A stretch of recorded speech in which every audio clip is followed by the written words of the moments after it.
When চিত্রের সাহায্যে সেটের বিভিন্ন প্রক্রিয়াসমূহকে আমরা কিভাবে খুব সহজ উপায়ে উপস্থাপিত করতে পারি সেটা আজ আমরা দেখব।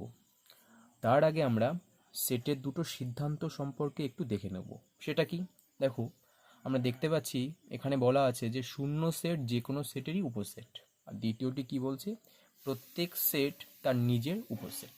ঠিক আছে, এই দুটো প্রমাণ আমরা একটু দেখে নেব। দেখো, শূন্য সেট কি সেটা আমরা আগের ভিডিওতে দেখেছি, যেটাকে আমরা ফাই দিয়ে ডিনোট করছিলাম।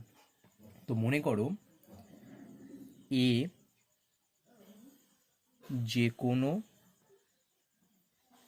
একটি সেট, ঠিক আছে? আচ্ছা, তাহলে আমাদের উদ্দেশ্য কি? ফাই এর একটি সাবসেট সেটা দেখানো। তাহলে কি প্রমাণ করতে হবে আমাদের? প্রমাণ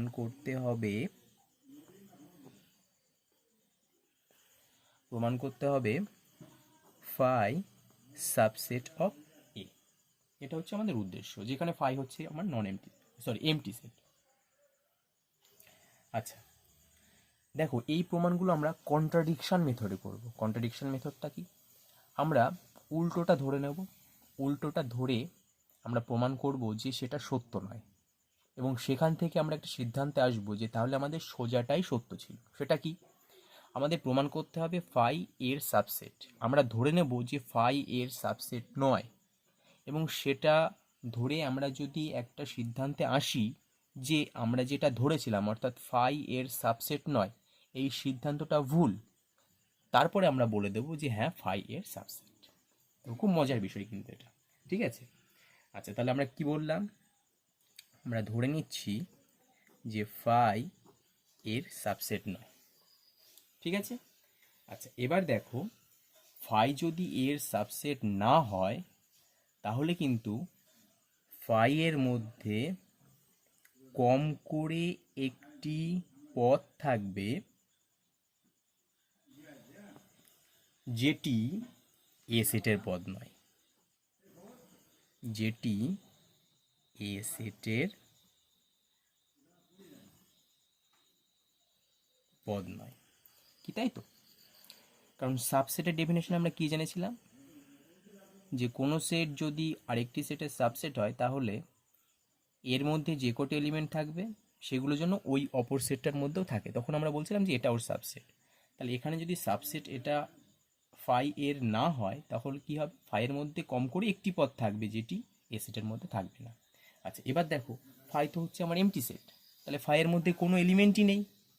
কিন্তু ফাই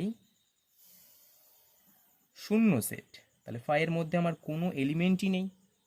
তার মানে কি? আমরা যে সিদ্ধান্তটা ধরেছিলাম সেটা ঠিক না। অর্থাৎ আমরা কি বলতে পারি? যে ফাই এটি ভুল, ঠিক আছে? কি তাই তো?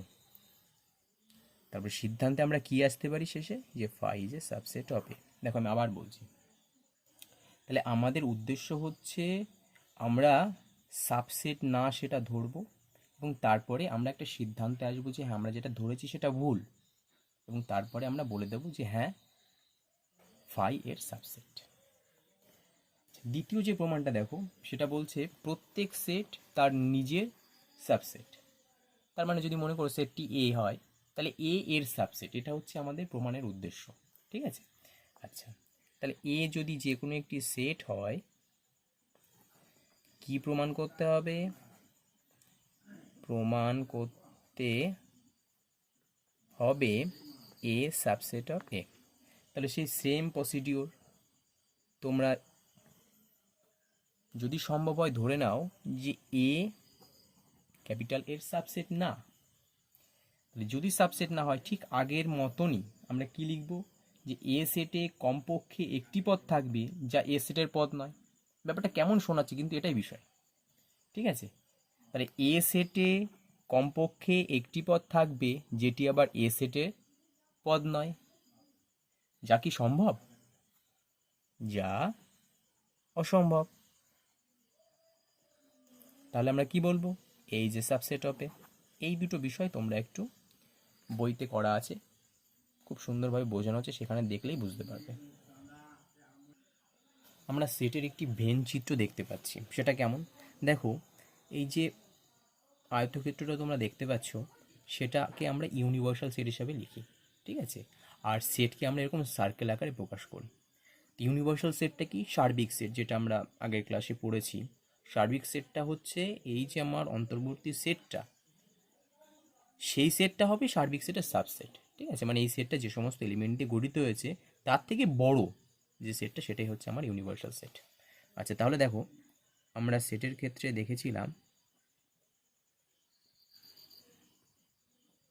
এভাবে প্রকাশ করা যায়, তাই তো?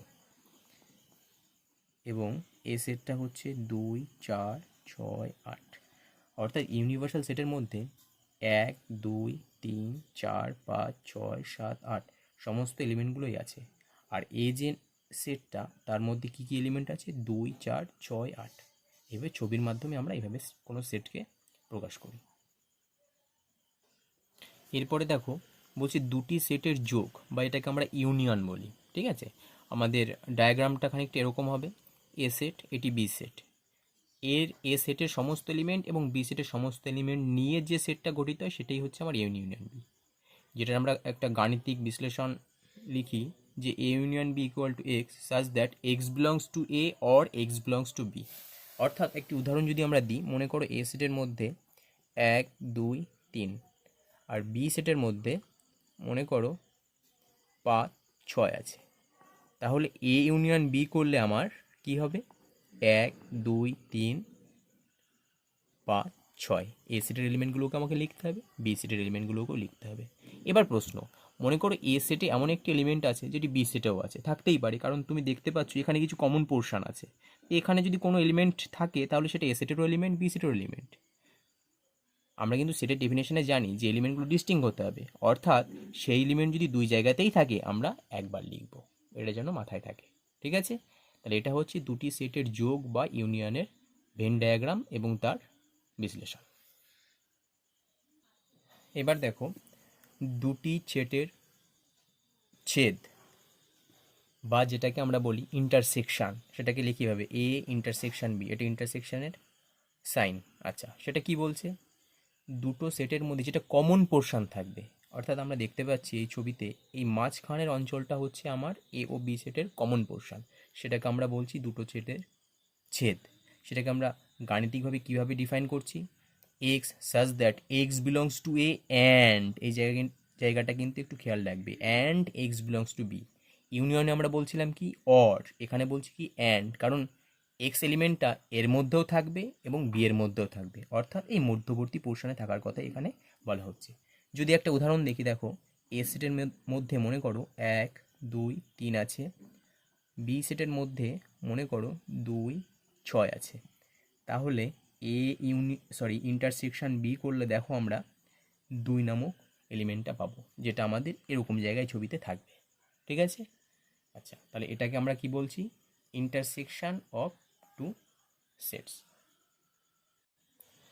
এবার দুটো ডিসজয়েন্ট সেটকে আমরা ভেন ডায়াগ্রামের সাহায্যে কিভাবে প্রকাশ করব, দেখো, যেটাকে আমরা বিচ্ছেদ সেটও বলি।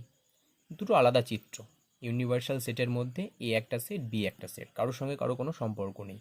উদাহরণ যদি আমরা লক্ষ্য করি, মনে করো এ সেটের মধ্যে 1, 2, 3, 3 এলিমেন্ট আছে, আর বি সেটের মধ্যে 6, 7 এলিমেন্ট আছে। তাহলে আমরা দেখতে পাচ্ছি যে এখানেও যে এলিমেন্টগুলো পরস্পরের সঙ্গে কোনো সম্পর্ক নেই, সেই জন্য আমরা ইউনিভার্সাল সেটের মধ্যে দুটো সেট পৃথকভাবে এঁকেছি, ঠিক আছে? এবার আমরা দেখব দুটি সেটের অন্তর, যেটাকে আমরা বলি ডিফারেন্স অফ টু সেট। দেখো, সেটাকে আমরা এভাবেও ডিনোট করতে পারি বা এভাবেও ডিনোট করতে পারি। তাহলে এটা আমরা বলছি এ ডিফারেন্স বি। সেটা কি? এ সেটের এলিমেন্ট থেকে বি সেটের এলিমেন্টগুলোকে তোমাকে বাদ দিতে হবে, ঠিক আছে? আচ্ছা, মনে করো এ সেটের মধ্যে 1, 3, 5, 7 আছে, আর বি সেটের মধ্যে মনে করো 5, 7 আছে। তাহলে এ ডিফারেন্স বি যখন আমি করব, তখন এ সেটের এলিমেন্ট থেকে আমাকে বি সেটের এলিমেন্ট বাদ দিতে হবে। অর্থাৎ এখানে আমি পরিষ্কার দেখতে পাচ্ছি 5 এবং 7 পদ দুটোকে আমি নিতে পারবো না, তাহলে এ ডিফারেন্স বিতে কী হবে 1 এবং 3। ছবিতে লক্ষ্য করো এখানেও খানিকটা সেরকমই বলা আছে, এটা এ সেট এটা বি সেট। এ সেট থেকে বি সেটটাকে আমি পুরোটা অমিট করে দিয়েছি, সেজন্য দেখো শুধু এ সেটের এই অংশটায় আমার মার্ক করা আছে। দ্বিতীয় যে ছবিটা এটা হচ্ছে বি ডিফারেন্স এর চিত্র, সেখানে কি একই কথা, বি সেট থেকে আমি এ সেটটাকে সম্পূর্ণ বাদ দেব। মাথায় রাখবে এই যে কমন পোর্শন সেটাকে কিন্তু আমরা নিতে পারবো না, কারণ বি সেটটা থেকে পুরোপুরি এ সেটটা বাদ দিয়েছি, বা এই চিত্রে এ সেটটা থেকে পুরোপুরি বি সেটটা আমরা বাদ দিয়েছি। এটাকে আমরা বলছি দুটো সেটের অন্তর বা ডিফারেন্স অফ টু সেটস। একটা মজার বিষয় লক্ষ্য করো, এই যে আমি চিত্রটা এঁকেছি এখানে কিন্তু আমরা অনেকগুলো জিনিস দেখাতে পারবো, যেমন কি এই যে ছবিটা এটা কিন্তু আমাদের এ মাইনাস বি বা এ ডিফারেন্স বি এর চিত্র, কারণ কি দেখো এ সেটটা থেকে আমরা সম্পূর্ণ বি সেটটাকে বাদ দিয়েছি, সেজন্য শুধু এ সেটের এই পোর্শনগুলো মার্ক করা আছে। একইভাবে বি সেটের এই পোর্শনটা হচ্ছে আমার বি ডিফারেন্স এর ছবি, একই কথা বি সেটটাকে এ সেটটা বাদ দিয়েছি।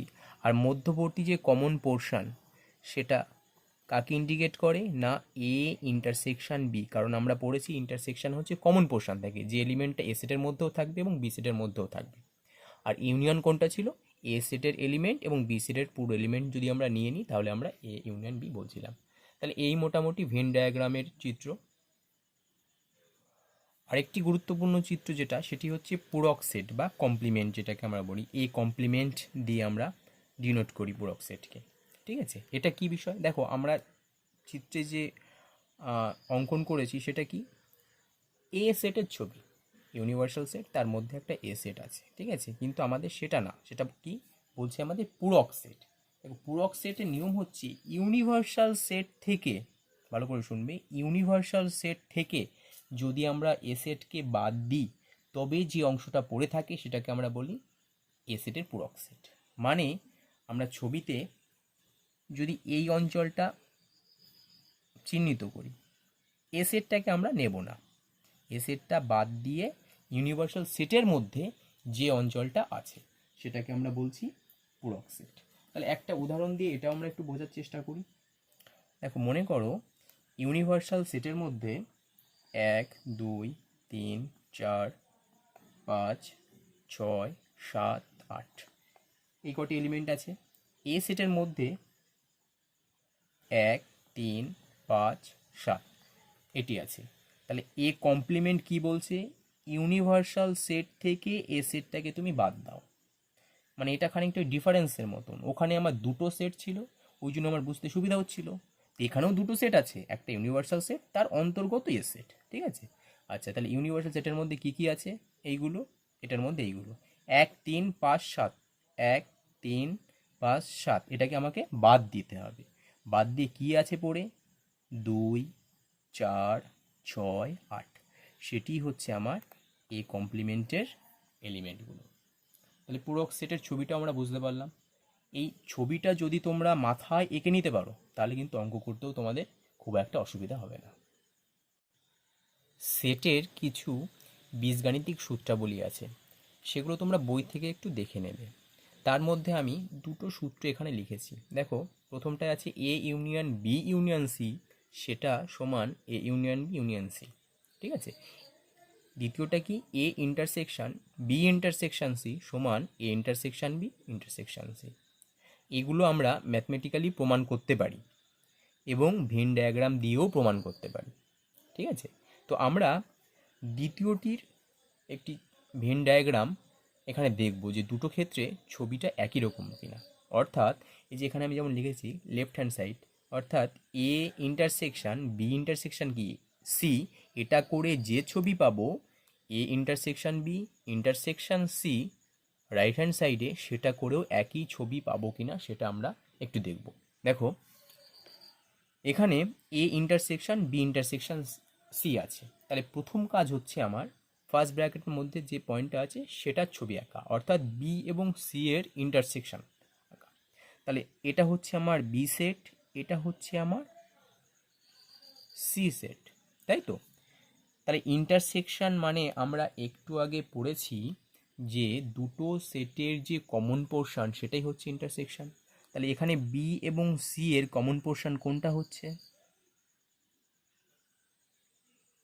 দেখো তো এটা কিনা, তাই তো? তাহলে বি ইন্টারসেকশন সি করলে কিন্তু আমরা এই পার্টটা পাচ্ছি, মাথায় রাখবে। এবার তারপরে দেখো বলেছে এবার এই বি ইন্টারসেকশন সি করে তুমি যে পার্টটা পেলে, অর্থাৎ আমার ছবিতে এই অংশটা, তার সঙ্গে এর ইন্টারসেকশন করো। ভালো করে দেখো, তাহলে এই অংশটার সঙ্গে যদি আমরা এ সেটের ইন্টারসেকশন করি, দেখো তো এই মধ্যবর্তী এই অঞ্চলটা পাই কিনা? কারণ বি ইন্টারসেকশন সি করে আমরা এই চিত্রটা পেয়েছি, তার সঙ্গে এর ইন্টারসেকশন করছি, অর্থাৎ আমরা কিন্তু মধ্যবর্তী এই অঞ্চলটাই পাচ্ছি, তাই তো? আচ্ছা, এবার রাইট হ্যান্ড সাইডে দেখো, এখানে বলেছে A intersection B intersection C. তাহলে এ এবং বি এর কমন পোর্শন কোনটা? প্রথমে এঁকে ফেলো, এটা। এবার বলেছে তার সঙ্গে সি এর ইন্টারসেকশন করো, তাহলে এ ইন্টারসেকশন বি করে আমরা এই পোর্শনটা পাচ্ছি, তার সঙ্গে যদি আমরা সি এর কমন পোর্শন খুঁজতে যাই, দেখো আমাদের ছবি অনুযায়ী ঠিক এই অঞ্চলটাই আমরা পাবো। তাহলে লক্ষ্য করো তো 1 নং এবং 2 নং চিত্র একই কিনা। এভাবে কিন্তু আমরা সেটের এই সমস্ত বীজগাণিতিক রুলসগুলো ভেন ডায়াগ্রামের সাহায্যে খুব সহজেই প্রমাণ করতে পারি।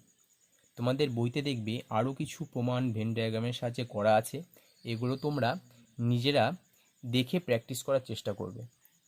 কোনো প্রবলেম হলে আমাকে কমেন্ট করে জানাবে। আশা করি ভিডিওটি তোমাদের ভালো লাগবে। ভালো লাগলে অবশ্যই একটি লাইক করবে এবং চ্যানেলটিকে সাবস্ক্রাইব করবে।